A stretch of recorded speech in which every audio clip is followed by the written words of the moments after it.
কি হবে বাপ আপনার? ওই বাপের কি হবে? 40 বছর বয়স, 50 বছর পার হয়ে গেছে, দাড়ি পাইকে গেছে, এখনো পর্যন্ত 5 ওয়াক্ত নামাজ পড়তে পারে। আর আখেরাতের কি খবর? কবরে কেমনে থাকবো? কবরেতে কেউ যাবে না, কেউ যাবো না, কেউ যাবো না। বলতেছেন হুজুর অনেক কাজ, পেঁয়াজ লাগানো, এই সেই বিভিন্ন কাজ, এই জন্য নামাজ পড়তে পারি না। খোদার কসম, ওই যে পেঁয়াজ লাগাইছো 10 কাঠা, ওখানে 2 কাঠা বাকি আছে। আজকে রাতে তুমি মারা যাবা, কালকে হয়তো পেঁয়াজ লাগানো অফ থাকবে, কিন্তু পরের দিন ও 2 কাঠা তোমার ছেলে যদি নাও থাকে, বিবি যদি থাকে, বিবিও যদি না থাকে, একটা মেয়েও যদি থাকে, ও মেয়ে কামলা লয় ওই খেত লাগাই ফেলবো, পরে থাকবো না। ভুল বললাম নাকি? বলতে পারেন হুজুর আমার ব্যবসা, আমি মসজিদে যাইতে পারি না। হ্যাঁ, তুমি মরে গেলে তোমার ওই দোকানে ঝাপ মনে হয় বন্ধ হয়ে থাকবে, বন্ধ হয়ে থাকবো না, ওই ঝাপ বন্ধ থাকবো না, ও দোকানে ঝাপ আর একজন যা উঠাবে, উঠাবে। বাজার থেকে মাছ কিনে আনছেন, ইলিশ মাছ, ভিতর থেকে প্রাণ পাখিটা বের হয়ে যাবে। খোদার কসম, ওই ফ্রিজের মাছ বেবি বাচ্চা, ছেলে সন্তান সবাই মিলে জিলে খাবে, কিন্তু তোমাকে বাঁশ বাগানে ফেলায় রাইখা যাবে। কার জন্য? কোন সন্তানের জন্য? কোন বিবির জন্য নিজের আখেরাতকে ধ্বংস করতেছো? একটু ভাবো না। তুমি মনে করতেছো আমি নাই, আমার ব্যবসা নাই, আমি নাই, আমার খামার নাই, আমি নাই, আমার ক্ষেত নাই, আমি নাই, অমুক নাই, তমুক নাই। না না, সবকিছু ধোঁকা। তুমি আর তোমার কোনো চার আনার দাম নাই, কোনো মূল্য নাই। মনে করতেছো আমি চেয়ারম্যান সাহেব, আমি মারা গেলে আমার চেয়ারম্যানিত্ব করবে কে, আমার চেয়ারে বসবে কে? ধোঁকা, ধোঁকা, ধোঁকা। তুমি মারা যাও, তোমার পরবর্তীতে ভারপ্রাপ্ত চেয়ারম্যান, ওই চেয়ার খালি থাকবে না, বসায় দেব। তার মানে তোমার চার আনার মূল্য নাই। ইমাম সাহেব মনে করতেছেন আমি ইমাম সাহেব চলে গেলে এখান থেকে কে ইমামতি করব, এই জায়গা কে দাঁড়াবে? না না না না, ও জায়গা ফাঁকা থাকবো না, আল্লাহ আর একজনকে পাঠায় দিব। এই জন্য বাপ, আসলেই এই দুনিয়াটা একটা ধোঁকা। এই দুনিয়ার রং তামাশা, এই দুনিয়ার ফার্নিচার, দুনিয়ার লক্ষ টাকার ঘর, কোটি টাকার ঘর, বিল্ডিং, সবকিছু ধোঁকা। এই সবকিছু ধোঁকা। আমার ভিতর থেকে প্রাণ পাখিটা বের হতে দেরি আছে। এই কোটি টাকা খরচ করে যে বাড়ি বানাইছি, বিল্ডিং বানাইছি, এসি রুম বানাইছি, লক্ষ টাকা খরচ করে যে খাট বানাইছি, ফার্নিচার ঢুকাইছি, ফ্রিজ ঢুকাইছি, কত সুন্দর আরামদায়ক বিছানা বানাইছি, খোদার কসম ভিতর থেকে প্রাণ পাখিটা বের হতে দেরি আছে। ওই নরম বিছানা থেকে এই রাতের ভিতরে টেনে বের করে তোমাকে ঘরের দরজার সামনে রেখে। তাহলে কিসের জন্য তুমি আজকে নিজের আখিরাতকে ধ্বংস করতেছো? কার মোহাব্বতে, কার মায়ায়? কেউ তোমার সঙ্গে যাবে না, কেউ তোমার সঙ্গে যাবে না।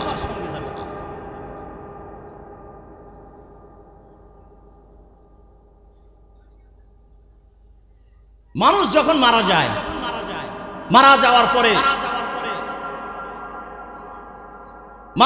পরে তোমার বন্ধু বান্ধব ছুটে আসবে তোমার বাড়িতে। এক কথা সত্য, ঠিক না? সত্য না? সবাই আসবো নি, খারাপ লাগে, চলবে এইভাবে? বন্ধু বান্ধব সবাই আসে কিনা? আইসে কি করে?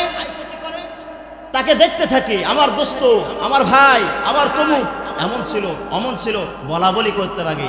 রূহ চতুর্পায় দিকে ঘোরাঘুরি করতে থাকে আর দেখতে থাকে, না আমি তো একা হই নেই, আমার বাড়ি কত আত্মীয় স্বজন, কত মানুষ, কত মেহমান আইছে, আজকে তো আমার বড় ভালো লাগতেছে, আমার সাথে অনেক মানুষই আছে।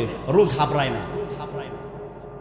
কিছুক্ষণ পরে যখন এই লাশটাকে, আমাকে, আপনাকে চোখটা বন্ধ করে একটু ভাইবে দেখেন, যদি আপনি মারা যান, মারা যাওয়ার পরে আপনার বাড়ি সবাই চলে আসলো, আসার পরে কিছুক্ষণ পরে আপনার এই মরা দেহটাকে গোসল দেওয়ার জন্য 4 জন মানুষ বা 2 জন মানুষ মশারির তলে ঢুকে যায়। রূহ দেখতে থাকে, আগে তো একা গোসল করতাম, অথবা অসুস্থ হয়ে গেলে বিবি গোসল করাইয়া দিত, এখন তো আমার সাথে 2-3 জন আমাকে গোসল করাইতেছে, আমার বডিকে গোসল করাইতেছে। না, আমি একা না। রূহ এখনো ঘাবড়ায় না, কিছুক্ষণ পরে দেখে সাইরে সাইরে মানুষ পাঞ্জাবি পরা, টুপি পরা, এই মানুষগুলো আমাকে নিয়ে ওই মসজিদের মাঠে, ওই ঈদগার মাঠে জানাজা পড়ার জন্য নিয়ে যায়। মনে আরেকটু সাহস আসে, রূহ আরেকটু সাহস পায়, না না না না, এরা আমার সবাই আপনজন, এরা সবাই আমার আপনজন, এরা সবাই আমার আপনজন, এরা আমার কেউ পর না। কত মানুষ, কত বন্ধু বান্ধব, ওই অমুক এলাকার, ওই ঢাকা থেকে, অমুক জায়গা থেকে আমার অমুক চলে আইছে, আমার সঙ্গে আছে, রূহ ঘাবড়ায় না।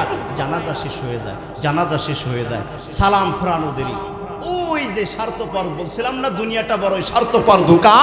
এই ধোঁকাবাজ মানুষগুলো ওই যে বন্ধুর পরিচয় দিছিল তোমাকে ভাঙ্গায় খাওয়ার জন্য, তোমার সম্পদ ভোগ করার জন্য, তোমার চেয়ার দখল করার জন্য, তোমার পিছনে পিছনে যারা ঘুরছে ওই মানুষগুলো, না না না, ওই বন্ধুগুলো না, ওইগুলো ধোঁকা।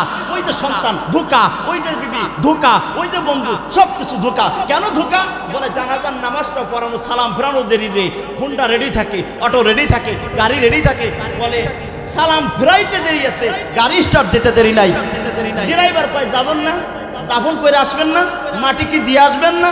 ভাই না না না, সময় নাই। এ হলো তোমার বন্ধু, এ হলো তোমার সন্তান, এ হলো তোমার ভাই, এ হলো তোমার এলাকার চেয়ারম্যান, এ হলো তোমার এলাকার মেম্বার, যার পিছনে ঘুইরা তুমি শিরিক বিদআতে, শিরিকের পক্ষে ছিলা, গণতন্ত্রের পক্ষে ছিলা, যেই চেয়ারম্যানের পক্ষে চইলা তুমি মানুষকে মানুষ মনে করো নাই, জালেম হয়ে জুলুম করছো, যেই চেয়ারম্যানের স্লোগান দিয়া তুমি এরকম ভাবে মসজিদে আযান হইছে, স্লোগান চলতে থাকছে, চেয়ারম্যানের সমাবেশে যাইয়া, এমপির সমাবেশে যাইয়া ফজরের নামাজ কাজা করছো, আসরের নামাজ কাজা করছো, জোহরের নামাজ কাজা করছো, ওই চেয়ারম্যান তোমার কবর পর্যন্ত যায় না। কথা ঠিক, যায় না, কথা ঠিক।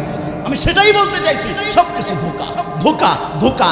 রূহ তারপরে ঘাবড়ায় না, না না না, কিছু আছে তো, আমার কিছু সন্তান আছে, আমার ভাই আছে, যায়। ওই কিছু সংখ্যক লোক কবরস্থানে যায়, কবরস্থানে যাওয়ার পরে মনে করে, রূহ মনে করে না, এখানেও আমি একা না, আমার সাথে তো কেউ আসছে। তো কিছুক্ষণ পরে দেখে সব মানুষের ভিতর থেকে মাত্র 2 জন মানুষ কবরে নামি। 10টা ছেলে থাকলে 10 জনই কিন্তু নামতে সাহস পায় না, 10 জনই কি সাহস পায়নি? 2 জন নেককার অথবা সাহসী 2টা সন্তান, বাবার মোহাব্বত, মায়ের মোহাব্বত যে সন্তানের দিলের ভিতরে বেশি, ওই সন্তানটাই কবরে মাজায় গামছা বাইন্দা কবরের মধ্যে নাইমা যায়। আর বাবা মনে করে যে না না না না, আমার সন্তান তো নামছে, ওই যে আব্দুল করিম আর আব্দুল রহিম আমার পাশে নামতেছে, একজন মাথার কাছে, একজন পায়ের কাছে, না আমি তো একা না। এখনো রূহ ঘাবড়ায় না। দেখে কিছুক্ষণ পর ওই কলিজার টুকরা সন্তান পায়ের কাছ থেকে উঠে যায়। দেখে কিছুক্ষণ পর আর একজন বাকি ছিল মাথার কাছে, সে উঠে যায়। এবার রূহ ঘাবড়াইতে থাকে, না না না না না, আসলেই তো দুনিয়া বড় ধোঁকা। বুঝছে কখন? বুঝছে কখন? যখন মাটি চাপা দিব, যখন বাঁশ দিয়া তোমাকে আমাকে চাপা দিব, তখন বুঝবো। আসলে তখন বুঝলে কি কাজ হবে? বুঝতে হবে কখন? চোখটা বন্ধ হওয়ার আগে, ঠিক না? ঠিক।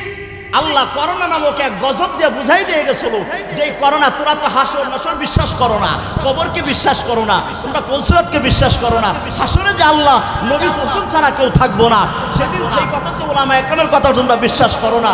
আল্লাহ বুঝাবার জন্য করোনা নামক এক গজব দিয়ে বুঝাইছিল, এই বাবার যদি করোনা হয়, সন্তান লাঠি দিয়ে এক রুম থেকে আর এক রুমে খাবার দিছে, এরকম দিছে কি দিছে না? বাবা মারা গেছে, সন্তান কবরে নামে নাই, গোসল দেয় নাই, ধারের কাছে যায় নাই, ঘটনা ঘটছে কি ঘটছে না? আসলে ধোঁকা, ধোঁকা। দুনিয়ার পুরো জগৎটাই তার কারণ এই যে শরীরের ভিতরে যে চাদর, পোশাক, এটাও আমার স্বার্থপর দুনিয়ার মানুষ, স্বার্থপর সন্তানেরা এই ভিতর থেকে প্রাণ পাখিটা বের হতে দেরি আছে, এগুলো খুলতে টেনে টেনে বের করতে দেরি হবে না। এই জন্য আমার আখেরাতকে প্রাধান্য দিয়ে, দুনিয়া লাগবে, দুনিয়া লাগবে, তবে দুনিয়া কামাইতে যায় আখেরাতকে ভোলা যাবে না, ঠিক না বাবা? দুনিয়া লাগবে, খাইতে হবে, ছেলে সন্তান মানুষ করতে হবে, মেয়ে বিবাহ দিতে হবে, সব কিছুর দরকার আছে। তবে হ্যাঁ, আগে আমার জান, আমার আখেরাত, আমার পরকাল আগে, তারপরে ঠিক না? এই জন্য নামাজ আমরা কখনো ছাড়ব না। একজন মুসলমান হিসেবে তার সর্বপ্রথম তার উপর দায়িত্ব হলো 5 ওয়াক্ত নামাজ আদায় করা। নামাজ যে মুসলমান পড়ে না, সে মুসলমান না। যার ভিতরে নামাজের খাসলাত নাই, যে নামাজ পড়ে না, ও মুসলমান না, ঠিক না? আস্তে কন, জোরে কন। যারা নামাজ পড়ে না তারা কি না মুসলমান না। এটা আমার কথা না, রাসূলের কথা।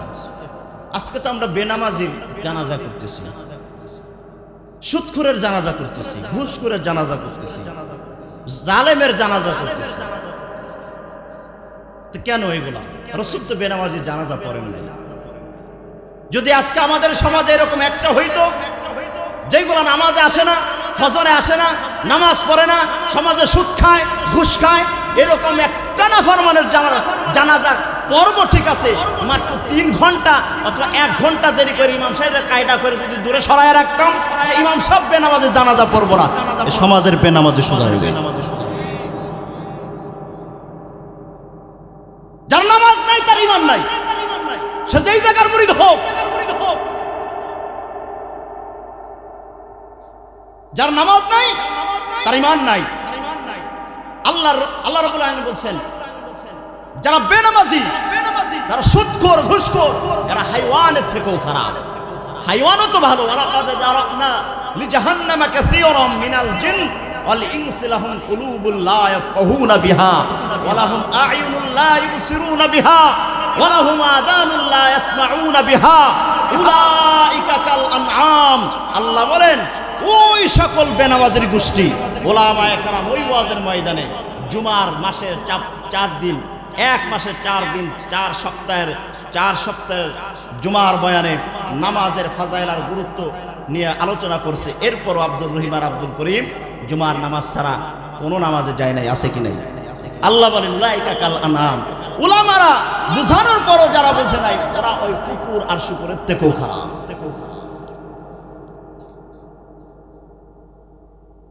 কোর রাতের বেলা ঘুমানোর আগে দোয়া করতে থাকে আর বলতে থাকে, রব ঘুম থেকে উঠানোর পরে দুনিয়ার সব দেখায়ও, তবে রব বেনামাজির মুখ তুমি আমাকে দেখাও।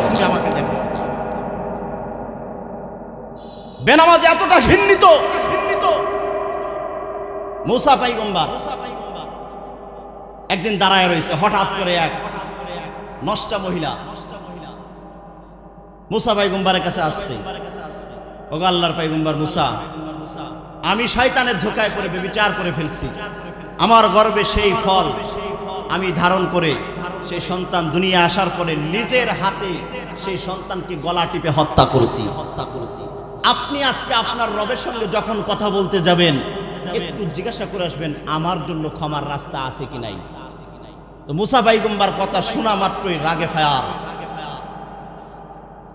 তুমি যে কথা বলছো এই কথা বলে যে আমার সামনে এখনো দাঁড়ায় আছো, আর আমি মুসা এখনো ঠিক আছি, এটা তোমার ভাগ্য। যত দ্রুত পারো তুমি আমার সামনে থেকে দূর হয়ে যাও। মুসা পয়গম্বরের ভয়ে মহিলা কাঁদতে কাঁদতে দূরে চলে যায়। আল্লাহ রাব্বুল আলামিন তাৎক্ষণিক জিবরিল আমিনকে পাঠাইছেন, যাও দোস্তর কাছে যাও।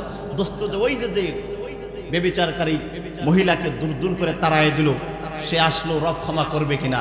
আর সে তাকে তাড়াইয়া দিল। ওই ব্যভিচারী মহিলার থেকেও জঘন্য মানুষ মুসার গোত্রের ভিতর থেকে ঘোরাফেরা করে, আমার দোস্ত কি সেগুলা দেখে না? ওই মহিলাকে যেভাবে তাড়াইয়া দিছে, তুমি যাই বলে আসো, সে তাকে হয়তো আশ্বাস বাণী শোনাইয়া দিবে, ডাই কানবো, অন্যথায় মুসার গোত্রে ওর থেকে যে খারাপ মানুষগুলো আছে তাদেরকে বের করে দিবে। জিবরিল আমিন চলে আইছে, ওগো মুসা, আল্লাহর রাসূল আপনি যে কিছুক্ষণ পূর্বে মহিলাকে দূর দূর করে তাড়াইলেন কেন? বলে এই কাজ করছে, ব্যভিচার করছে, সন্তান হয়েছে সেটা নিজে হাতে গলা টিপে হত্যা করছে, এই জন্য আমি তাকে দূর দূর করে তাড়াই দিছি। ওর মতন খারাপ মানুষ আমি দেখি নাই, আর ওর চেহারাও দেখতে চাই না, এই জন্য ওকে আমি সরাইয়া দিছি। জিবরিল আমিন বললেন, ওগো আল্লাহর পয়গম্বর মুসা, এই নষ্টা মহিলার থেকেও আপনার সমাজে অহরহ খারাপ মানুষ ঘোরাফেরা করে, বসবাস করে, আপনার সামনে চলাফেরা করে, তাদেরকে কি করবেন? মুসা কালিমুল্লাহ বললেন, তারা কারা? ভাই তারা হলো ওরা যারা আজান হওয়ার পরে ঘাটটাকে মোড়ায় অন্যদিকে চলে যায়, রবের ডাকের সাড়া না দিয়ে বৃদ্ধাঙ্গুল দেখায়। ওই সমস্ত বেনামাজের গোষ্ঠী ওই নষ্ট মহিলার থেকেও খারাপ। আপনি যদি পারেন ওই মহিলার সঙ্গে বেনামাজিকেও তাড়ায় দেন, অন্যথায় যদি না পারেন ওই মহিলাকে ডেকে এনে তাকে ক্ষমার আশ্বাস বাণী শোনায়। এতটা ঘৃণিত বেনামাজি, এতটা ঘৃণিত, এতটা ঘৃণিত। বেনামাজি তো বেনামাজি, সেবার মানুষ হয় কি করি? আমি যে হাদিস তালাওয়াত করছি, কাফের এবং মুসলমানের মধ্যে পার্থক্য কি বলেন? আর বেঈমান কাফের মুশরিকরা নামাজ পড়ে না, আর মুসলমান কি পড়ে? নামাজ পড়ে। বেঈমান নামাজ পড়ে না, আমিও পড়লাম না, তাহলে আমি মুসলমান রইলাম নি? তা বেনামাজির জানাজা আসেনি? আছে।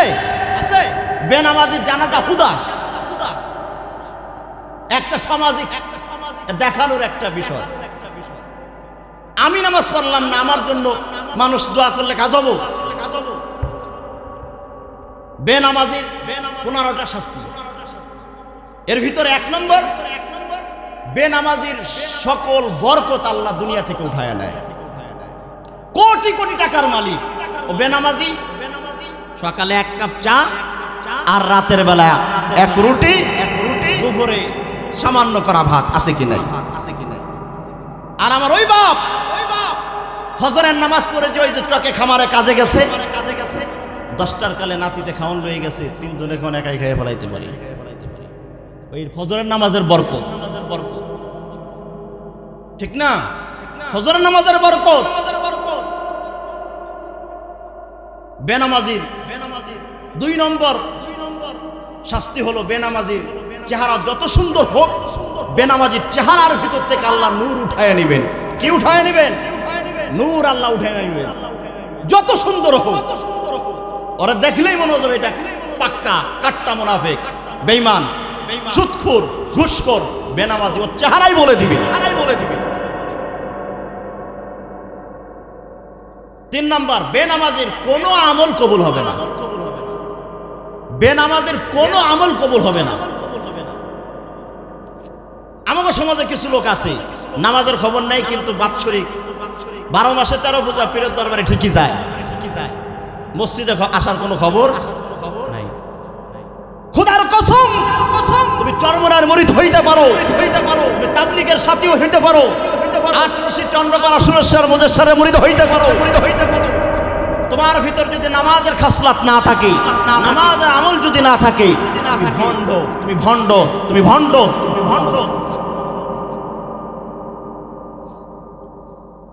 সে হইতে পারে চরমনার মুরিদ, সে হইতে পারে তাবলীগ, সে যেই হোক না কেন, যদি নামাজ না পড়ে তার কোনো মূল্য নাই, সে মুসলমানই না।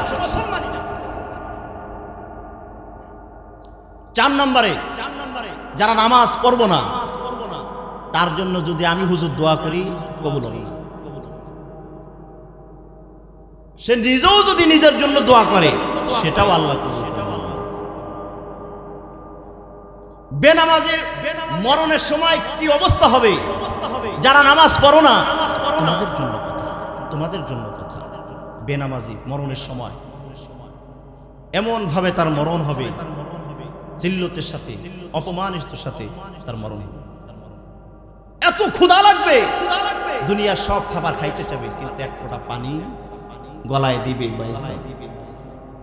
এত পিপাসা লাগবে, পিপাসায় কাতর হয়ে যাবে। পানি পানি পানি করবে, পানি দিবে, পেটের ভিতরে ঢুকবে না, গলার ভিতর ঢুকবে না। এতটা ভয়ঙ্কর বেনামাজির জন্য মরণের সময় হবে। হাদিসের ভিতর আছে, বেনামাজিকে কবরে নামাইতে দেরি হবে, কিন্তু কবরে নামাইতেই কবরের মাটি এমন বেগে চাপ মারবে, রাসূল হাতকে এইভাবে দিয়ে দেখাইছেন। এই যে বেনামাজিকে কবরে নামাবে, 2 পাশের মাটি এমন ভেবে চাপ মারবে, আল্লাহ রাসূল বলেছেন 1 পাজরের হাড় আর 1 পাজরের মধ্যে ঢুকে যাবে।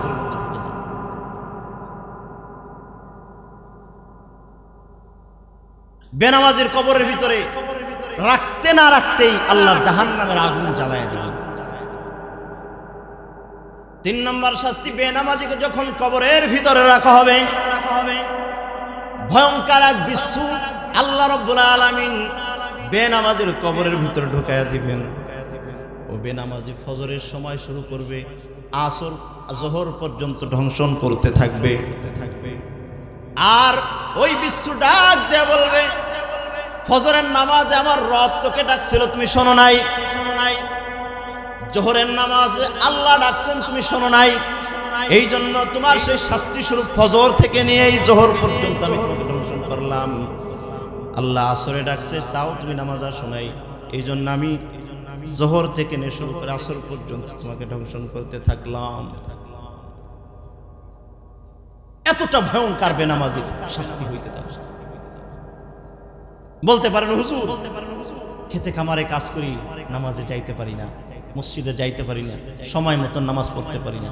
হাসরে ডাকবে, এই নামাজ পড়ছো, তখন বলবে আল্লাহ কাজ করছি, গরিব মানুষ ছিলাম, এই জন্য নামাজ পড়তে পারিনি, এই জন্য মসজিদে যাইতে পারিনি।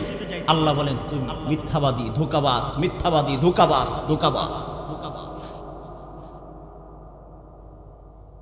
রহিমাকে ডাকবে, রহিমা নামাজ পড়ছো নি? আল্লাহ আমার স্বামী ভালো ছিল না, এই জন্য নামাজ পড়তে পারিনি। রহিমা বলবে তুই ধোঁকাবাজ, ধোঁকাবাজ, মিথ্যাবাদী। কেন? আল্লাহ রাব্বুল আলামিন সাহাবীদের ভিতর থেকে গরিব, একেবারে গরিব সাহাবী আব্দুল্লাহ আনসারীকে ডাকবেন, এই আব্দুল্লাহ আনসারী কই এদিকে আসো। আব্দুল্লাহ আনসারীকে ডাকবে। আব্দুল্লাহ আনসারী জীবন যাপন কতটা নির্মম ছিল একটু শুনেন। মসজিদে আব্দুল্লাহ আনসারী সবার পরে ঢুকতো, আবার মসজিদ থেকে সবার আগে বের হয়ে। তো কিছু সংখ্যক সাহাবা একরাম আব্দুল্লাহ আনসারীর ব্যাপারে রাসূলের কাছে অভিযোগ করলেন, ইয়া রাসূলুল্লাহ, মনে হইতেছে আপনার আব্দুল্লাহ আনসারী মুনাফিক হইতে যাইতেছে। বলে কেন? আমরা কিছুদিন যাবত দেখতেছি আপনার আনসারী মসজিদে সবার পরে ঢোকে, সবার আগে বের হয়। আমাদের সমাজের এরকম কিছু নেককার মানুষ আসেনি, মসজিদে সবার পরে ঢোকে, আসেনি? আসে না? পরে ঢোকে আবার আগে যায় বসতে চায়। ইয়া রাসূলুল্লাহ, বিগত কয়েকদিন যাবত দেখতেছি আপনার আনসারী সবার পরে মসজিদে ঢোকে, আগে বের হয়। আল্লাহ রাসূল বললেন হয়তো কোনো হাজতের কারণে আসতে পারে নাই, তার সম্পর্কে সবকিছু না জেনে তোমরা এইভাবে মুনাফিকের টেক লাগাও না। দেখি আজকে আব্দুল্লাহ আনসারী আসরের নামাজ আসুন, আমি আনসারীকে জিজ্ঞাসা করব কেন নামাজে দেরি করে আসে, কেন মসজিদ থেকে আগে বের হয়। রাসূল জায়নামাজের মুসাল্লায় দাঁড়ায় রয়েছে যে আব্দুল্লাহ আনসারী আসুক, তারপরে নামাজে দাঁড়াবে। আসরের টাইম আবার হয়ে যায়, আনসারী আসে না। তো রাসূল নামাজের মুসাল্লায় দাঁড়ায় গেছে, তাকবীরুল্লাহ বেগে ফেলছে। কেরাত চলাকালীন রাসূল টের পাইলেন যে কে যেন পিছন দিকে আসতেছে। রাসূল তো জ্ঞানী, বুঝে ফেললেন যে আব্দুল্লাহ আনসারী মসজিদে ঢুকছে। তো রাসূল মনে মনে ভাবলেন আনসারী তোমাকে ধরতেছি, সালামটা ফিরায় নেই। সালাম ফিরাইতে না ফিরাইতে আনসারী আবার দৌড়ে ভাগছে। রাসূল সাল্লাল্লাহু আলাইহি ওয়াসাল্লাম কিছু সংখ্যক সাহাবীদেরকে নিয়ে আব্দুল্লাহ আনসারীর বাড়ির সামনে ঘরের দরজায় যায় নক করছে। এ আব্দুল্লাহ আনসারী, ডাক দিছেন। আব্দুল্লাহ আনসারীর ঘরের ভিতর থেকে কোনো সাড়া আসে না। আবার আমার পয়গম্বর ডাক দেয়, আব্দুল্লাহ আনসারী, ঘরের ভিতর থেকে কোনো সাড়া আসে না। 3 নম্বর আবার ডাকছে, আব্দুল্লাহ আনসারী। 3 নম্বর ডাকে আব্দুল্লাহ আনসারী দৌড়ায় এসে ইয়া রাসূলুল্লাহ, হাজির, আল্লাহ হাজির। ঘরের দরজা খুলছে, খোলা মাত্রই দেখে দরজার সামনে ছোট্ট নাবালেগ শিশু, হাত পা শিকল দিয়া বাঁধা। এ কানাইপুরের মুসলমান, তোমরা যারা নামাজ পড়ো না, কাজের অজুহাত দেখাও যুবক ভাই, পড়াশোনার অজুহাত দেখাও ড্রাইভার ভাই, তুমি ড্রাইভারের অজুহাত দেখাও। তোমার জন্যই আজকের ওয়াজ, তোমার জন্যই আজকের ওয়াজ। আল্লাহর পয়গম্বর বললেন, আনসারী, 1 নম্বর প্রশ্ন হলো আমি রাসূল স্বয়ং তোমার দরজায় এসে প্রথমবার ডাক দিয়েছি, কোনো সাড়া দাও নাই। 2 নম্বরে আমি তোমাকে ডাকছি, দ্বিতীয় ডাকে আমি রাসূল তোমার সাড়া পাই নাই। স্বয়ং আমি রাসূল যেখানে তোমার দরজায় আইছি, এই বেয়াদবি করার কারণটা কি আমি জানতে চাই। 2 নম্বর প্রশ্ন হলো তোমার এই ঘরের দরজার সামনে এই ছোট্ট নাবালক শিশুকে কেন হাত পা শিকল দিয়ে বাইধা রাখছো, বলো আমাকে। আব্দুল্লাহ আনসারী চোখের পানি ফালাইয়া দিয়া রসুলকে ডাক দেয়া বলে, ইয়া রাসূলুল্লাহ, ইয়া হাবিবাল্লাহ, আমি যে প্রথম ডাকে সাড়া না দিয়া আপনার সামনে হাজির হই নাই, এই জন্য আন্তরিকভাবে রাসূল আপনার কাছে ক্ষমা চাই। তবে রাসূল শুনে নেন, আপনার জন্য জীবনটা দেওয়ার জন্য আমি প্রস্তুত। আপনি বলতেছেন আপনার ডাকে আমি কেন সাড়া দিলাম না? রাসূল শুনে নেন, আপনি যখন প্রথমবার আমাকে ডাকছেন আমি আনসারি শুনছি, কিন্তু আসি নাই। কেন আসি নাই জানেন না? ইয়া রাসূলুল্লাহ, ইয়া হাবিবাল্লাহ, আমি যখন আপনি আমাকে প্রথমবার ডাকছেন রাসূল, তখন আমার ঘরের লোকালয় গর্তের ভিতরে আমি উলঙ্গ অবস্থায়, আর আমার স্ত্রী তখন নামাজ পড়ে, নামাজরত অবস্থায়। আমার পুরা সংসারে, পুরা পরিবারে একটা চাদর। কয়টা? রাসূল আমার নামাজের সময় চাদরটা বিবির কাছ থেকে নিয়ে, আমি নামাজের ওয়াক্ত হইলে চাদরটাকে বিবির কাছ থেকে নিয়ে বিবিকে উলঙ্গ অবস্থায় আমার ঘরের লোকালয় গর্তের ভিতরে বিবিকে ঢুকাইয়া চাদরটা পরে মসজিদে যাই। কোনো মতে যে জামাতটা ধরি, আবার সালাম ফেরানো দেরি আছে, আমি আনসারির বাইর হয়ে আইসে স্ত্রীকে চাদরটা দেই যে, স্ত্রী রবের হুকুম হয়ে গেছে, তাড়াতাড়ি নামাজটা পড়ে নাও। আমি আনসারি উলঙ্গ অবস্থায়, শরীরটাকে একেবারে বস্ত্রহীন অবস্থায়, আমি আনসারি ওই লোকালয় গর্তের ভিতরে উলঙ্গ অবস্থায় থাকি, স্ত্রী নামাজ আদায় করতে থাকে। আল্লাহু আকবার। ইয়া রাসূলুল্লাহ, ইয়া হাবিবাল্লাহ, যখন আপনি ডাকছিলেন তখন আমি ওই লোকালয় অন্ধকার মহলে আমি উলঙ্গ অবস্থায় ছিলাম, আর স্ত্রী আমার চাদর পরিধান করে রবের গোলামি করতেছিল। আল্লাহু আকবার। ইয়া রাসূলুল্লাহ, এই জন্য আপনার ডাকে সাড়া দেই নাই। দ্বিতীয়বার যখন রাসূল আপনি আমাকে ডাকছেন, তখন আমার স্ত্রী সবেমাত্র সালাম ফিরায়, আমি তখনও লোকালয়। সালাম ফিরানো দিয়েছে, আমি বললাম, স্ত্রী আমার ঘরের দরজায় রাসূল আইছে, আর আমি যাইতে পারতেছি না গো বিবি, তাড়াতাড়ি করে চাদরটাকে আমাকে দাও। ইয়া রাসূলুল্লাহ, বিবি সালাম ফিরাইয়া চাদরটা আমাকে দিল, আমি ওই চাদর শরীরে পেঁচাইয়া আমার স্ত্রীকে বস্ত্রহীন অবস্থায় লোকালার ভিতরে ঢুকাইয়া দ্বিতীয়টাকে সারা দিয়ে আপনার সামনে রাসূল আইছি। এই জন্য আমার আসতে দেরি হয়েছে গো রাসূল, এই জন্য দেরি হয়েছে। বিয়া তুমি মাফ করবেন, জানি না রাসূল আপনি কষ্ট পাইছেন কিনা। রাসূল আমার বলেন, আনসারী, না না না, তোমার ব্যাপারে আমার যে ধারণা ছিল, আমার সাহাবীদের যে ধারণা ছিল, সম্পূর্ণটাই ভুল। আল্লাহু আকবার। এ মুসলমান, এ গরিব বাবা, এ খেতে খাবার বাবারা, এ খাবার করে পড়নেওয়ালা বাবারা, ড্রাইভার বাবারা, এ চাকরিজীবী বাবারা, এ স্টুডেন্ট ভাইয়েরা, এ মাদ্রাসা পড়ুয়া ভাইয়েরা, স্কুল কলেজ পড়ুয়া ভাইয়েরা, কি জবাব দিবা হাসরের রবের কাছে? রব যে তোমাকে একবার না, দুইবার না, তিনবার না, পাঁচবার, রোজ 5 বার তোমাকে ডাকলো, হাইয়া আলাস সালাহ, হাইয়া আলাল ফালাহ, আইনা গোলাম, আয় আয় আয়। সেই ফজরে তুই গেছস নামাজ পড়া, এ দুপুর হয়ে গেল, বন্দারে আর ভালো লাগে না, আর ভালো লাগে না, আইনা আমার সঙ্গে একটু কথা বল না, কথা ঠিক কিনা? বন্দারে, তোমরা যারা কাজের অজুহাত দেখাইতেছো, চাকরির অজুহাত দেখাইতেছো, কি জবাব দিবা? এই জবাবটা দুনিয়া থেকে ফিক্সড করে নিয়ে যাও, জবাবটাকে গোছায় নিয়ে যাও, অন্যথায় হাসরে বড় মুসিবতের দিন হয়ে যাবে। ইয়া রাসূলুল্লাহ, 2 নাম্বার আপনি জানতে চাইছেন, ঘরের দরজার সামনে ছোট্ট বাচ্চাকে কেন আমি হাত পা শিকল দিয়ে বেঁধে রাখছি? রাসূল জানেননি? আমার পুরা ফ্যামিলিতে, পুরা পরিবারে আমার এই একটাই চাদর, একটাই চাদর। ইয়া রাসূলুল্লাহ, ইয়া রাসূলুল্লাহ, আমার ঘরের ভিতরে লুকালায় স্ত্রীকে ঢোকাইয়া চাদরটাকে পরিধান কইরা আমি স্বামী, আমি আনসারী বাহিরে যাই কিছু কামাই করার জন্য, রোজগার করার জন্য। আর এই যে আমার বাড়ির সামনে ইহুদির বাড়ি, এই ইহুদির বাড়ির সামনে দেখেন রাসূল পাকা খেজুর গাছ, এই যে খেজুর পাইকা রয়েছে। আমার সন্তান ছোট্ট নাবালেক শিশু, ওখান দিয়ে বিবির সতর ঢাকার মতন কাপড় নাই, এই জন্য বিবি লোকালায় থাকে। সন্তান যদি ঘর থেকে বের হইয়া খোদার তাড়নায় যদি এই ইহুদির খেজুর না বলে খেয়ে ফেলে, হাসরে আমি আমার রবের কাছে কি উত্তর দিব? রব যদি আমাকে ধরে, রব যদি আমাকে প্রশ্ন করে, এ আনসারী, ওই যে সন্তান বানাইছিল, সন্তানের বাবা হইছিল, বড় শখ করছিল বাবা ডাক শোনার, ওই যে সন্তানের বাবা ডাক শোনার জন্য সন্তান বানাইলা, সন্তান যে ইহুদির বাড়ির খেজুর না বলে খেয়ে ফেললো, কেন খাইলো? ইহুদির হক কেন নষ্ট করলো? আনসারী উত্তর দাও। ইয়া রাসূলুল্লাহ, হাসরে আমি আমার রবের কাছে কি উত্তর দিব? সেই ভয়ে, সেই টেনশনে আমি তো কাজে চলে যাই, স্ত্রীর লোকালার ভিতরে থাকে। এই জন্য আমি এই কৌশল হিকমত অবলম্বন করে সন্তানকে পা হাত পা শিকল দিয়ে বেঁধে রেখে যাই। আমি আনসারী সারাদিন ভরে কিছু কামাই রোজগার করে যখন নিয়ে আসি, আইনা আমার সন্তানের মুখে দেই আর সন্তানকে খাওয়াই।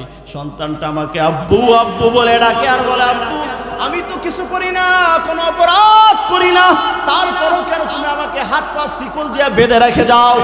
আনসারী আমি ডাক দিয়া বলি, আমি আনসারী রাসূল ডাক দিয়ে সন্তানকে বলতে থাকি, সন্তান রে, আমি তো যাই কাজে, তোমার মা লোকালয় থাকে, তুমি তো ছোট মানুষ, খোদার তাড়নায় ওই ইহুদির বাড়ির খাজুর যদি তুমি খায়া ফেলো না বুইলা, হাসরের ময়দানে যদি আমার রব, হাসরের ময়দানে যদি আমার আল্লাহ, হাসরের ময়দানে তোর রব আল্লাহ যদি আমাকে প্রশ্ন করে, আনসারী সন্তান বানাইছিলা, সন্তান যে ইহুদির বাড়ির খেজুর না বলে খাইছো, এর উত্তরটা আগে দাও, ইহুদির প্রতিদান আগে দাও। সারা জীবনের সম্পদ, সারা জীবনের নেক আমল আমার রব যদি ওই ইহুদিকে দেয়া দিতে বলে, ইহুদি যদি দাবি করে বসে, তাহলে আমার হাসরে কি উপায় হবে? এবার ভাবো, এ সুদখোর বাবারা, বাবারা, আইল ঠেলনেওয়ালা বাবারা, এ ব্যবসার মধ্যে কম বেশি করনেওয়ালা বাবারা, যেই সন্তানের জন্য এগুলা কইরা গেলা, হাসর তুমি কি দেবা? একটু ভাইবা দেখো না, ভাইবা দেখো না।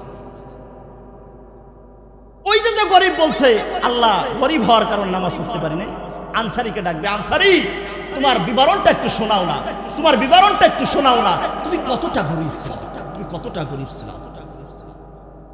কি উত্তর দিব সেদিন? কি উত্তর দিব? কি উত্তর দিব? হ্যাঁ রহিমা নামাজ পড়ছো? না নামাজ পড়ি নাই, স্বামী ভালো ছিল না। আল্লাহ আসিয়াকে ডাকবে, আসিয়া তুমি তোমার জিন্দেগির বিবরণটা এই ভণ্ড প্রতারক মহিলাকে শোনায় দাও। আসিয়া বলবে, আল্লাহ আমার স্বামী তো কাট্টা জালেম, যে রাতের বেলা তোমার কাছে উল্টা ফেলা পা দিয়ে কিছু চাইয়ান তো ওই সম্বল দিয়ে দিনের বেলা খুদাই দাবি করতো। সেই ফেরাউনের ঘরে থেকে আল্লাহ তোমার জান্নাত দুনিয়া থেকে কামাই করে নিয়ে আইছি। বেনামাজির ওই বেনামাজি মহিলার আর কোনো কথা সেদিন থাকবে না, কোনো কথা থাকবে না। এই জন্য বাপ, আমি আগেই বলছি, এই মাহফিল যেন আমাদের কাজে লাগে, আমার কথাগুলো যেন দিল পর্যন্ত পৌঁছায়। আমি চাই আজকের মাহফিলের পর থেকে নিয়ে আপনারা যারা এখানে আসছেন, আমি চাই আপনারা আগামীকাল ফজরের নামাজে হাজিরা দেন। আপনারা চান আল্লাহ আমার এই বাজানদেরকে কবুল করে দেন। নামাজ সব সময় আমরা জামাতের সাথে আদায় করার চেষ্টা করি, পারবো না ইনশাআল্লাহ? নামাজ পড়লে আল্লাহ মরণের সময় অটোমেটিক আপনার জবান দিয়ে কালেমা বের হবে। নামাজের 15টা উপকারিতা রয়েছে, 15টা পুরস্কার রয়েছে। এর ভিতরে 1 নম্বর একটি পুরস্কার রয়েছে, নামাজি যারা হবে বিনা হিসাবে রবের জান্নাতে তারা ঢুকবে। বিনা হিসাবে জান্নাতে যাইতে চাইতো, জামাতের সাথে নামাজ আদায় করবো তো ইনশাআল্লাহ। আল্লাহ কবুল করেন। জামাতের সাথে নামাজ আদায় করা যে কতটা ফজিলত, আরেকটি ঘটনা শুনাই। জুনায়েদ বুগদাদির নাম আপনারা শুনছেননি? এই জুনায়েদ বুগদাদি আব্দুল কাদের জিলানীর থেকে একজন সিনিয়র পীর, অত্যন্ত বড় একজন পীর, আল্লাহর ওলি। জুনায়েদ বুগদাদি রহমতুল্লাহ আলাইহি একদিন তার খাদেমকে নিয়ে সফর করতে লাগলো। তো খাদেমকে নিয়ে সফর করতে লাগতে হাঁটতে হাঁটতে এক জঙ্গলের পাশে গেছে। এর ইতিমধ্যেই আসরের নামাজের আযান হয়ে গেছে। জুনায়েদ বুগদাদি রহমতুল্লাহ আলাইহি বললেন, খাদেমকে ডাক দিয়ে বলতেছেন, খাদেম বুঝার পর থেকে নিয়ে কোনোদিন জামাত ছাড়া নামাজ আদায় করি নাই। ও খাদেম, আসরের আযান হয়ে গেছে, তুমি আর আমি মিলে যদি জামাতে নামাজ আদায় করি, জামাত হবে না, কে জামাত পরিপূর্ণ জামাত হবে না। খাদেম তুমি একটু আশপাশে ঘুরে দেখো কোনো লোক পাও কিনা। তো খাদেম জঙ্গলের ভিতর খুঁজতে খুঁজতে খুঁজতে খুঁজতে এক কাঠুরিয়াকে পেয়ে গেছে। দেখে কাঠুরি আল্লাহর জিকির করে আর কাঠ কাটে। আসসালামু আলাইকুম, এ কাঠুরিয়া ভাই, আসরের আজান হয়েছে, আপনি কি শুনতে পাইছেন? হ্যাঁ শুনতে পাইছি। ওয়ালাইকুম আসসালাম, আলহামদুলিল্লাহ বলে মুস্কি হাসি দিছে।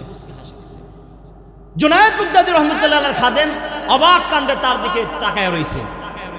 আল্লাহর বান্দা, আপনি সালামের উত্তর দিলেন এটা বুঝলাম, রবের শুকর আদায় করলেন এটাও বুঝলাম, কিন্তু রবের শুকর আদায় করার পরে আপনি যে মুস্কি হাসলেন, কারণ কি? কাঠুরিয়া ডাক দে বলে, ভাই আমি কাঠ কাটতেছিলাম আর রবের দরবারে দোয়া করতেছিলাম, রব বুঝ হওয়ার পর থেকে নিয়ে জিন্দেগিতে কোনোদিন নামাজ তো কাজা করি নাই, জামাত ছাড়া কত নামাজ পড়ি নাই, আজকে আসরের আজান পড়ে গেল, না জানি নামাজটা একা পড়তে হয়, রব তুমি আমাকে জামাতে নামাজ আদায় করার ব্যবস্থা করে দাও। তুমি যখনই পেছন দিক দিয়ে সালাম দিলা, আমি তখনই রবের শুকর আদায় করলাম আর মুস্কি হাসলাম যে রব আমার দোয়া কবুল করছেন। যেহেতু মানুষের আনাগোনার আওয়াজ পাওয়া গেছে, অতএব জামাতে নামাজ আদায় করা যাবে। জুনায়েদ বাগদাদী রাহমাতুল্লাহ আলাইহি ওইদিকে দাঁড়াই রইছে। তা চলেন, আসরের নামাজের সময় হয়ে গেছে, চলেন। কাঠুরিয়া চলে গেছে। এবার জুনায়েদ বাগদাদী রাহমাতুল্লাহ আলাইহি বলতে, আল্লাহর বান্দা ওযু করবেন, আপনি ওযু লাগলে ওযু করে আসেন, নামাজ পড়ে নেই। কাঠুরিয়া বলে, আমার ওযু আছে, আমি কাঠ কাটলে কি হবে, আমি আমার কর্ম করি ওযু অবস্থায়। সুবহানাল্লাহ। আরে মিয়া, তোমরা তখন জানাজা ওযু সারা পড়ে দাও, আছে না? জানাজা শেষ হয়ে যায়, দৌড়ে ওযুর খবর নাই, গোসলের খবর নাই, যা দাঁড়ায়। আর কাঠুরিয়ার যেমন, দেখো শোনো, কাঠ কাটে তারপরও পবিত্র অবস্থা। জুনায়েদ বাগদাদীকে ডাক দিয়ে বলতেছেন, আমার ওযু লাগবে না, আমার ওযু আছে।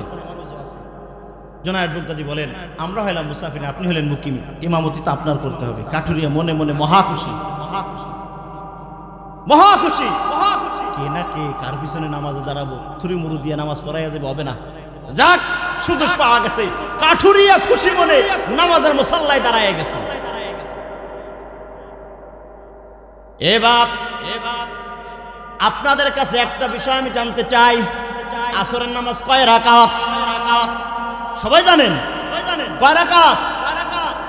ভয় পান কেন? কয় রাকাত? 4 রাকাত। 4 রাকাত নামাজ পড়তে কত সময় লাগবে? কত সময় লাগবে? 10 মিনিট না? 10 মিনিট। আচ্ছা 15 মিনিট ধরলাম, 4 রাকাত নামাজ পড়তে 15 মিনিট, এর বেশি তো লাগবে না। কাঠুরিয়াকে নামাজে দাঁড় করাই দিছে জুনায়েদ বাগদাদী রাহমাতুল্লাহ আলাইহি। এরকম জগৎ বিখ্যাত পীর হইয়া কাঠুরিয়ার পিছনে দাঁড়াইছে। 5 মিনিট আর 10 মিনিট আর 15 মিনিট নয়, কাঠুরিয়া 20 মিনিট আর 25 মিনিট নয়, আধা ঘন্টা নামাজে পার করে দিতেছে।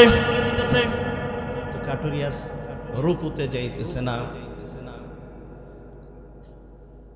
জুনায়েদ বাগদাদী রাহমাতুল্লাহ আলাইহি মনে মনে ভাবতেছেন, কার পিছনে নামাজে দাঁড়াইলাম, হায় এ কি নামাজ, কত লম্বা নামাজ, এ লোক তো সাধারণ কোন লোক নাই, নামাজের পরে ধরবো। নামাজটা পড়ছে, সালাম ফিরাইছে আধা ঘন্টা পরে। জুনায়েদ বাগদাদী রাহমাতুল্লাহ আলাইহি কাঠুরিয়াকে ডাকছে, ভাই একটু সুযোগ হবে কি কথা বলার? পরিচয় দেয় নাই, ভাই না কোনো সুযোগ নাই, আমার কাজ আছে, চলে যাই। ভাই আপনার কাজ নষ্ট করবো না, যদি অনুমতি দেন আপনার পিছনে পিছনে আমি আসছি, আপনাকে কিছু কথা জিজ্ঞাসা করবো, আপনি শুধু হাঁটা অবস্থায় উত্তর দিবেন, আপনার কাজরত অবস্থায় কাটা অবস্থায় উত্তর দিবেন।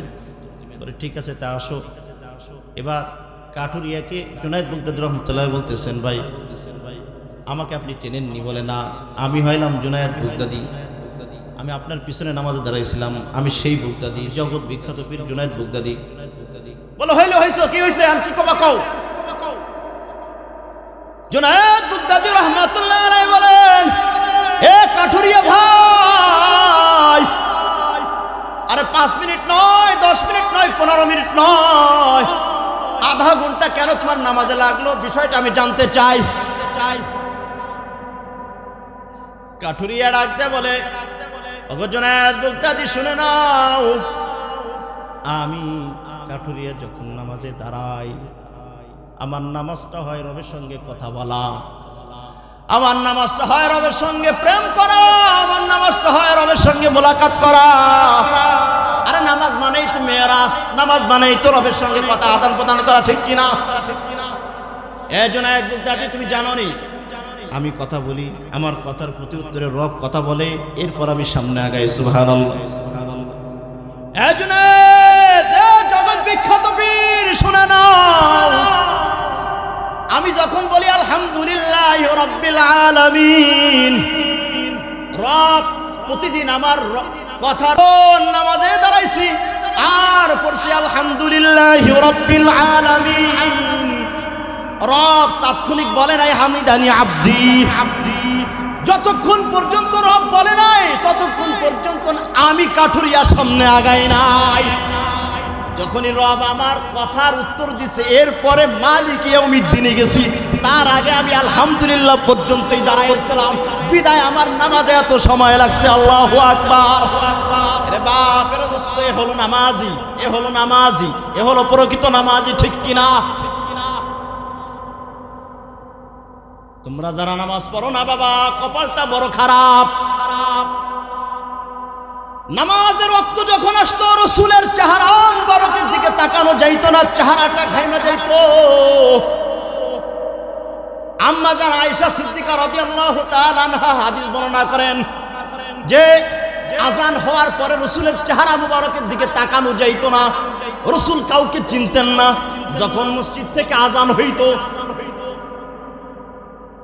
হযরত ওমর রাদিয়াল্লাহু তাআলা আনহুকে বেঈমান আর কাফেররা বলল যে পেটটাকে ফোঁটা করে নারী বুড়ি বের করে ফেলছে, নারী বুড়ি বের করে ফেলছে। হযরত ওমর রাদিয়াল্লাহু তাআলা, এখনকার মতন সেই যুগে তো এই আধুনিক চিকিৎসা আর অপারেশনের ব্যবস্থা ছিল না। হযরত ওমর নারী বুড়িগুলা হাত দিয়ে পেটের ভিতরে এমনি ঢুকাই দিয়া, হাতটাকে এমনি ব্যান্ডেজের মতন এই ফাটা জায়গায় এমনি ধইরা, আজান হওয়ার সঙ্গে সঙ্গে হযরত ওমর রবের গোলামি শুরু করে দিছে। এ হলো নামাজ। হযরত আলী নামাজে দাঁড়াইছে, বেঈমান আর কাফেররা এই জায়গা থেকে তিন নিক্ষেপ করছে, রক্ত খনন হইতেছে, হযরত আলী নামাজ ছাড়ে নাই। 3 দিন পর্যন্ত সাইয়্যিদাতুন নিসা আহলিল জান্নাহ হযরত ফাতেমার ঘরে খাবার নাই। এরপরও হযরত ফাতেমা এক ওয়াক্ত নামাজ ছাড়েন নাই, এক ওয়াক্ত নামাজ ছাড়েন নাই। বাপ কি জবাব আপনি দিবেন? যুবক ভাই, কি জবাব দিবা? মা আপনাকেই বলতেছি, কি জবাব আপনি দিবেন? কি নিয়ে আমরা অহংকার করি? কি নিয়ে অহংকার করি? কোনো আমল তো নাই জিন্দেগিতে, কোনো আমল নাই। কি আছে বলেন? কোন আমল আছে আমাদের? কোনো আমল নাই। আমি তো মনে করি আমি জাহান্নামে গেলে আমিই যাবো আগে, আমি এটা মনে করি। হ্যাঁ, জাহান্নামের এই ভয়ও রাখতে হবে, আবার এই আশাও রাখতে হবে রব জান্নাতে দিলে আমারও মনে হয় দিব, এই আশাও রাখতে হবে। আফসোস লাগে, দাড়ি পেকে গেছে আমার বাপ, এখনো বিড়ি টানে। আফসোস লাগে, 50 বছর পার হয়ে গেল আমার ওই বাপ এখনো মসজিদ আসে না নামাজ পড়তে। 60 বছর পার হয়ে গেছে আমার ওই দাদি, এখনো আজান হইলে মাথায় কাপড় দেয় না, ওযু করে যায় নামাজের মুসাল্লার দিকে যায় না। আছে কিনা এরকম কিছু মা? তো কি নিয়ে অহংকার করো মা? কি নিয়ে অহংকার করো? কিচ্ছু যাবে না, কিচ্ছু যাবে না কবরে। খোদার কসম, তুমি যেদিন মারা যাবা, ও মারা যাওয়ার দিন মানুষ ভাত খাবে, কারো খাওয়ান বন্ধ থাকবে না। মনে করতেছো তোমার স্ত্রী, মোহাব্বতের স্ত্রী, না খেয়ে থাকবে? না না না, ওই স্ত্রীকে মানুষ ধরে হুশ থাক আর বেহুশ থাক তাকে খানা খাওয়াবে, খাবে কিনা? কিচ্ছু বন্ধ থাকবে না, কিচ্ছু বন্ধ থাকবে না। তুমি মইরা গেলে কারো আসবেও না, যাবে না। তুমি মনে করতেছো অনেক কিছু হবে, না, কিন্তু কিচ্ছু হবে না। মানুষ হাসবে, মরণের দিনে মরা বাড়িতেই মানুষ হাসবে, হাসে। জানাজার ময়দানে কত দৃশ্য দেখি, হাসাহাসি করে, মারামারি লাগায় দেয়, আছে কি নাই? দুনিয়াটা একটা ধোঁকা। আমরা তো মনে করতেছি যে হুজুরেরা মোল্লারা আমাদেরকে হলো অন্ধভক্ত বানাইতে চায়। না না না না, কত বেনামাজির কবরে দুনিয়ার শাস্তি আল্লাহ দেখায় দেয়। বেনামাজিকে কবরে রাখতে দেরি আছে, কবরের ভিতরে আগুন জ্বলতে দেরি নাই। কত প্রমাণ আল্লাহ দেখায় দিতেছেন। আবার এই প্রমাণও আল্লাহ দেখায় দেন যারা নামাজ পড়ে, যারা নেক কাজ করে, আল্লাহর জিকির করে, ও আল্লাহর বান্দার লাশ 30 বছর পর বের হয়, দেখে কাফনের কাপড়ে কাদাও লাগে না। তাহলে আর কিভাবে তোমাকে বিশ্বাস করাবো? সাহাবায়ে কেরাম তো জান্নাতের সার্টিফিকেট পাওয়ার পরও চোখের পানি ফেলাইছেন। চোখের পানি ফেলায়া সাহাবারা চোখ অন্ধ করে ফেলছে, এরকম সাহাবী আছে। জাহান্নামের ভয়ে, কবরের ভয়ে, হাসরের ভয়ে, আর তারা তো সাহাবী। আমি তাহলে কি নিয়ে বড়াই করি? আম্মাজান খাদিজাতুল কুবরা রাদিয়াল্লাহু তাআলা আনহা, রাসূলের স্ত্রী, এরপর রাসূলের কাছে কি বলে শুনবেন? হ্যাঁ মা, আপনাকে বলতেছি, হ্যাঁ শোনেন। খাদিজাতুল কুবরা রাদিয়াল্লাহু তাআলা আনহা রাসূলকে একদিন ডাক বলি, ইয়া রাসূলুল্লাহ, আপনার কাছে 3টা জিনিস চাওয়া দিবেন নাকি? কি চাবা? ইয়া রাসূলুল্লাহ, একটা চাওয়া হলো আমি যখন মারা যাব রাসূল আপনার একটা জুব্বা মোবারক দিয়া আমার কাফনের কাপড় বানায় দিবেন, দিবেন কি? রাসূল বললেন, দুঃখের দিনের বন্ধু তুমি আমার একটা জুব্বাই তো চাইছো, ঠিক আছে আমি তোমাকে জুব্বা দেব, তুমি জুব্বা দিয়ে কি করবা? বলে রাসূল আমার লাগবে, আপনি দিবেন কিনা? হ্যাঁ দিবেন। 2 নম্বর চাওয়া, আমি যখন মারা যাব দুনিয়ার সব মানুষ আমাকে কবরে রাইখে যখন চলে আসবে, আপনি আসবেন না, আপনি একটু কবরের চতুর্পাশ দিয়ে ঘোরাঘুরি করবেন আর আমার জন্য একটু মাগফিরাত কামনা করবেন। 3 নম্বরে রাসূল আমার কবরে স্বয়ং আপনি নামবেন। রাসূল বললেন, ইয়া খাদিজা, ঠিক আছে তুমি 3টা চাইছো, আমি তোমাকে 3টাই দেব, তবে বলো আমার জুব্বা দিয়ে তুমি কি করবা? খাদিজা বাড়া একদম বলে, ইয়া রাসূলুল্লাহ, ইয়া হাবিবাল্লাহ, ওগো আল্লাহর পয়গম্বর, আপনার গায়ে মশা মাছি পড়া রব হারাম করে দিয়েছেন। পয়গম্বর, আপনার গায়ে, আপনার শরীরে যে জুব্বা লাগছে, আমার দিল বলে ও পয়গম্বর, ওই শরীরে টাচ লাগা, ছোঁয়া লাগা, বরকত লাগা জুব্বা যদি আমার কাফনের কাপড় বানায়া দেন, আমার দিল বলতেছে আমার গায়ে ওই কাফনের কাপড় ভেদ করে জাহান্নামের আগুন স্পর্শ করতে পারবে না। রাসূলের স্ত্রী হওয়ার পরও জাহান্নামের আগুনকে কেমনে ভাবে ডরাইছে। এ খাদিজা, ঠিক আছে আমি তোমাকে আমার জুব্বা মোবারক দেব, আমার জুব্বা দিয়েই তোমার কাফনের ব্যবস্থা হবে। এবার বলো তোমার কবরের ভিতরে কেন নামবো?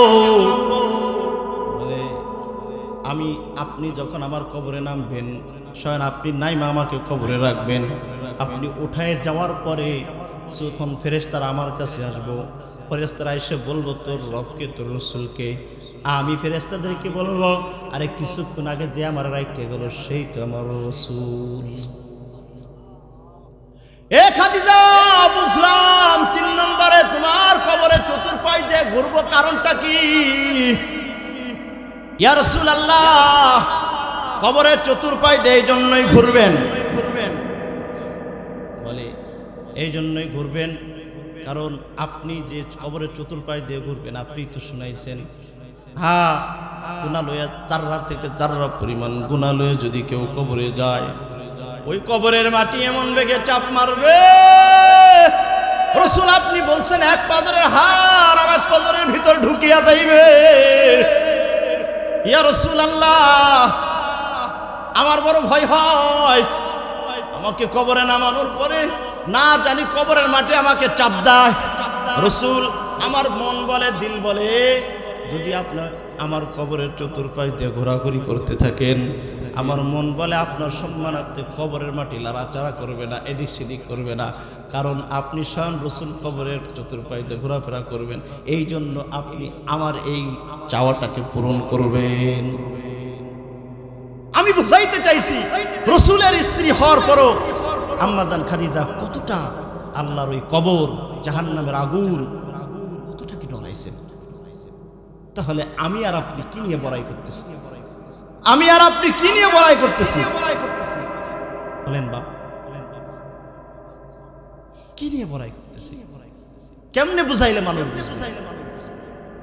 কেমনে বুঝাইলে মানুষ বুঝবে যে আসলেই দুনিয়ার জগৎটা একটা ধোঁকার জগৎ, দুনিয়ার কেউ আমার সঙ্গে যাবে না, একমাত্র নেক আমল করে গেলে ওটাই আমার কবরে যাবে।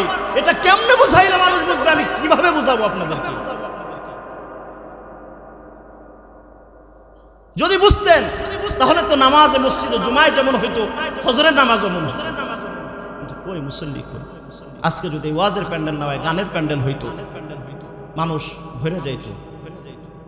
আর কবে বুঝবেন? এই মাহফিল তো প্রতিদিন হবে না। বাপ ঘুমায় রইছো, দোকানে রইছো, এখান থেকে মাহফিল শেষ হয়ে যাইতেছে, কবে বুঝবেন? এজন্য আমি বলবো এই মাহফিল শুনেই যে শেষ হয়ে যাবে না। সম্মানিত খতিব ইমাম সাহেবগণ যখন খুতবা দিবেন, শিখার নিয়তে কিছু শুনবেন, ওয়াজ মাহফিল উলামাদের সোহবাতে যাবেন, পরকালের জন্য কিছু সামান জোগাড় করেন, অন্যথায় পরকালের জগৎটা বড় কঠিন হয়ে যাবে আমার জন্য, আপনার জন্য।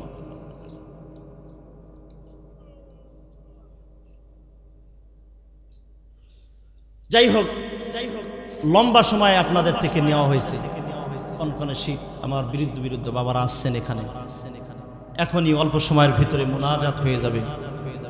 আমার মসজিদের কমিটিরা আপনাদের জন্য মেহমানদারির ব্যবস্থা করছে।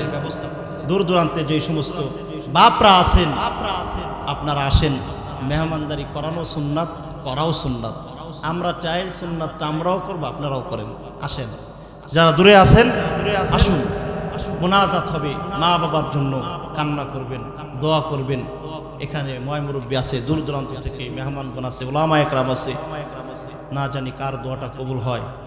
ওই মা কবরে শুয়ে আশায় রয়েছে আমার সন্তানটা ওই যে মাহফিলে যায়া আমার জন্য একটু দোয়া করবে, চোখের পানি ফেলাবে, কান্না করবে, আমি মায়ের কবরে আযাব বন্ধ হবে। আর মা যেন আশায় রয়েছে, কার বাবা যেন কবরে বসে আশা করতেছে আমার সন্তান এই যেন মাহফিলে ঢুকবে, আমার জন্য চোখের পানি ফেলায়া কান্না করবে, আর আমার জন্য একটি মাগফিরাত কামনা করবে। কোন মা যেন কবরে শুয়া শুয়া সন্তানের দিক তাকায় রয়েছে, কোন বাবা যেন কবরে শুয়া শুয়া এই কনকনা শীতের ভিতরে, বাপ তুমি কম্বল ছাড়া ঘুমাইতে পারো না, লেপ ছাড়া ঘুমাইতে পারো না, ও ভাই, ও মা, ও বাপ, গত শীতেও তোমার বাবা ছিল, বাবার জন্য শীতের কম্বল কিনে আনছো, মায়ের জন্য শীতের কম্বল কিনে আনছো, ভাইয়ের জন্য শীতের কম্বল কিনে আনছো, বোনের জন্য শীতের কম্বল কিনে আনছো। আজকে জানি না কার ভাই আর কার মা কার বাপ জানো অন্ধকার কবরে বাঁশ বাগানে ফেলাইয়া এখানে আইছো। একমাত্র ওই ভাই আর ওই মা, ওই বাপ, ওই বন্ধু আমার বুঝবে যে মাকে নিজের হাতে মাটি চাপা দিয়ে বাঁশ বাগানে ফেলাইয়া রাইখাইছে। আমার ওই যুবক ভাই বুঝবে যে তার বাবাকে নিজের হাতে মাটি চাপা দিয়া নিজের হাতে কবরে নামাইয়া রাইখাইছে। একমাত্র আমার ওই যুবক ভাই বুঝবে বাবা হারানো কতটা ব্যথা, মা হারানো কতটা ব্যথা, ভাই হারানো কতটা ব্যথা। যে হারাই নাই সে বোঝে না, যে হারাই নাই সে বোঝে না। না জানি কার যেন মা নাই, কার যেন বাবা নাই। এই কনকনে শীতে গত বছর মায়ের হাতের রান্না খাইছে, না জানি কার মা যেন আজকে কবরবাসী হয়ে গেছে। গত বছর এই শীতের মৌসুমে স্বামী আর স্ত্রী একসঙ্গে ঘুমাইছে, না জানি আমার কোন বাবা আজকে একাকিত্ব জীবন পার করতেছে, কার স্ত্রীকে যেন কবরের বাঁশ বাগানে ফেলায় রাইখাইছে। আর আমার ওই মা, আমার ওই বাপ, ওই ভাই, ওই বোন কবরে বসে আশায় রয়েছে। আমার মসজিদের মহল্লায় আজকের মাহফিল, ওলামা হযরত আসছে, আমার স্বামী, আমার সন্তান, আমার ভাই, ওই ভাই আমি কবরবাসীর জন্য কিছু না কিছু আজকে আমার জন্য হাদিয়া পাঠাবে। মা এবং বাপ আর বোন ওখান থেকে আশায় রয়েছে। আপনারা যারা দূরে আছেন আমি আপনার উদাত্ত আহ্বান রাখবো, বাপ, আমার ভাই, আমার মা, আপনারা এই মোনাজাতে শরীক হন। আপনার আত্মীয় স্বজন যারা কবরে চলে গেছে তাদের জন্য কিছু সওয়াব রিসানি করেন। লাগবে না? লাগবে কিনা? মানুষ মৃত্যুর পর যে কতটা অসহায় হয়, কতটা অসহায় হয়। রাসূল বলছেন একেবারে মহাসমুদ্রের ভিতরে একটা কলা গাছ আর একটা মানুষ, বিশাল বড় একটা ঢেউ এসে কলা গাছটাকে নিয়ে যায়, মানুষটা একাকী হয়ে যায়। ওই মানুষটা যতটা মুসিবতে থাকে তার থেকে কোটি কোটি গুণ একটা মানুষ কবরে যাওয়ার পর অসহায়ত্ব বোধ করে। কবর মানে কি? দুনিয়ার সম্পর্কের সাথে একেবারে চিরতরে সম্পর্ক বিচ্ছিন্ন, চিরতরে মাটি যে চাপা দিবে আর কোনদিন ওই চেহারাটা যুবক দেখতে পাবে না। ওই বাবার চেহারাটা একবার মাটি চাপা দেওয়ার পরে ওই দেওয়ার আগেই সেই দেখা আর কোনদিন দেখতে পারবা না। কলিজার টুকরা ভাই যারা হারাইছো, ওই যে ভাইকে দেখছো, ওই ভাই হারাইয়া যাওয়ার পরে ওই যে মরণের আগে দেখছো আর দাফনের আগে দেখছো, মাটি চাপা একবার দেওয়ার পরে আর দেখতে পারবা না। এটার নাম হলো মরণ, এটার নাম হলো কবর।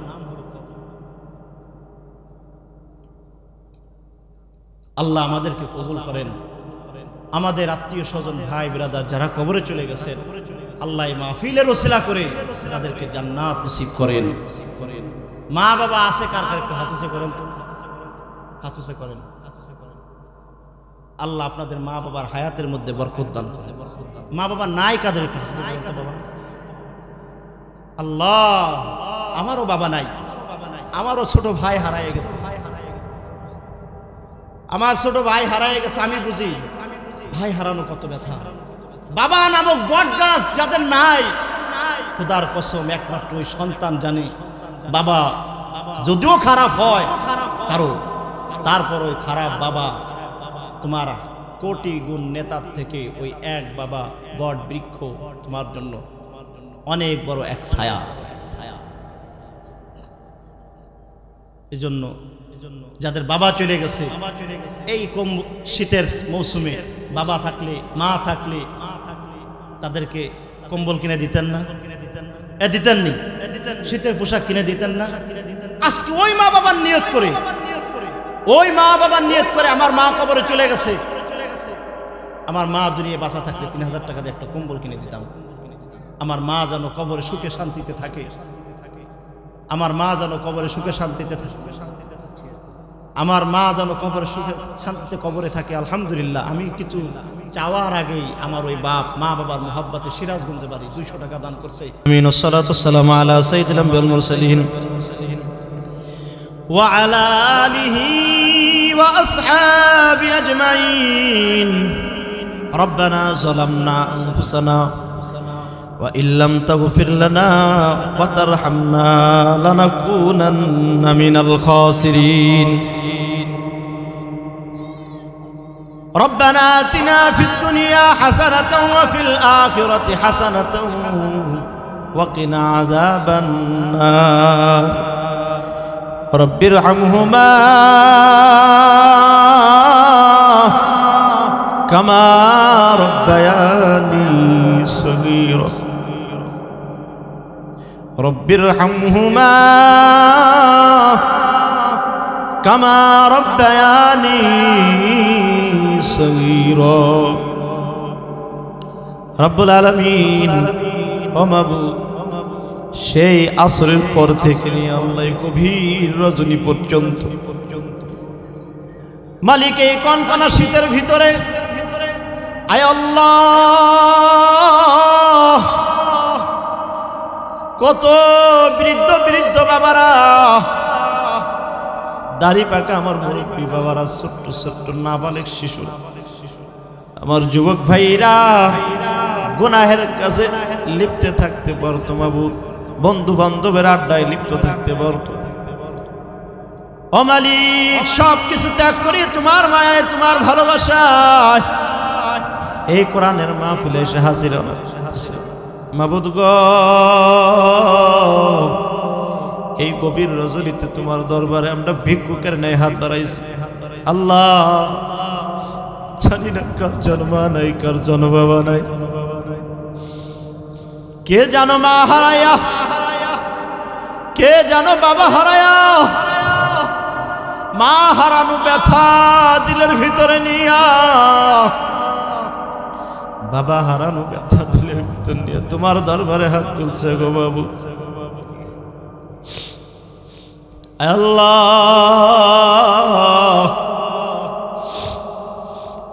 কত আদরের মা বাবা আমাদেরকে কত ভালোবাসতো, কত মহব্বত করতো। জানি না কার ওই মাপকে যেন বাঁশ বাগানে বাটি চাপা দিয়ে শোয়া রাইখাইছে। কে যেন বাবারে ওই কবরে শোয়া রাইখাইছে। কে যেন আদরের ভাইকে কবরে শোয়া রাইখাইছে। মাবুদ, আপনি আমাদের সবাইকে মাফ করে দেন। ও মালিক, বিশেষ করে যাদের মা বাবা কবরে চলে গেছে আপনি তাদেরকে মাফ করে দেন। আয় আল্লাহ, এই কোরআনের মাহফিলের ওসিলা করে যারা কবরে চলে গেছে গো মাবুদ, আপনি তাদেরকে মাফ করে দিয়ে জান্নাতের মেহমান বানায় আনান। আয় আল্লাহ, বিশেষ আল্লাহ আমার আব্বা দুনিয়া ছেড়ে বিদায় নিয়েছে। জানি না অন্ধকার কবরে শীতে খালি ঘরে কোন হালাতে আছে মাবুদ জানি না। ছোট্ট কলিজার টুকরা ভাই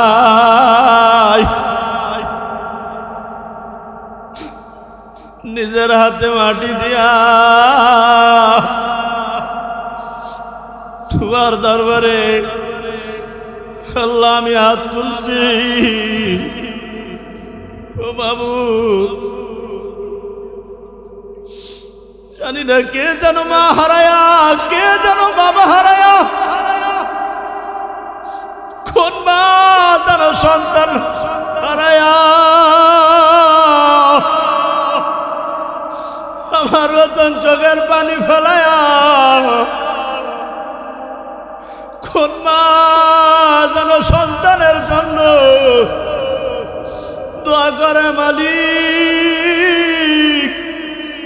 কলিজার টুকরা সন্তান কবরে শুয়ে রয়ে গেছে। যুবক ভাই জানো বাবার জন্য চোখের পানি ফেলায় কাঁদে গো বাবু। আল্লাহ, আপনি যাদের মা বাবা নাই আল্লাহ আপনি তাদেরকে মাফ করে দেন গো বাবু। আল্লাহ, যে হারাইছে একমাত্র সেই বোঝে আসলে মা কি জিনিস, বাবা কি জিনিস। আল্লাহ গো, অনেক ভাই তার মা বাবার জন্য দান করছে, মৃত মা বাবার জন্য। এই দানের ওসিলা করে তার মৃত মা বাবাদেরকে জান্নাত নসিব করেন আল্লাহ। মালিক, অনেকে অসুস্থ সেই নিয়ত করে তোমার ঘর মসজিদে দান করছে, দোয়ার আবেদন করছে মাবুদ। আল্লাহ তাআলা আপনি আমার ওই ভাইদেরকে সুস্থতার নিয়ামত আপনি দান করে দেন।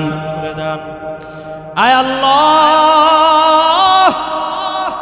এই এলাকার সকল মুসলমান ভাইদের আপনি কবুল করে নেন। মাহফিলে ঢোকার পর থেকে নিয়ে দেখতেছি আমার ভাইদের, আমার বাবাদের কতটা আন্তরিক আল্লাহ মাহফিলের ব্যাপারে। আল্লাহ অল্প মানুষের ভিতর থেকে কত টাকা তারা দান করলো। মাবুদ গো, আপনি আপনার এই বান্দাদেরকে খালি হাতে ফিরাইয়া দিয়েন না আল্লাহ, আপনি খালি হাতে ফিরাইয়া দিয়েন না গো বাবু। আমার ওই বৃদ্ধ মার চোখের পানি আল্লাহ আপনি খালি হাতে ফিরাইয়া দিয়েন না।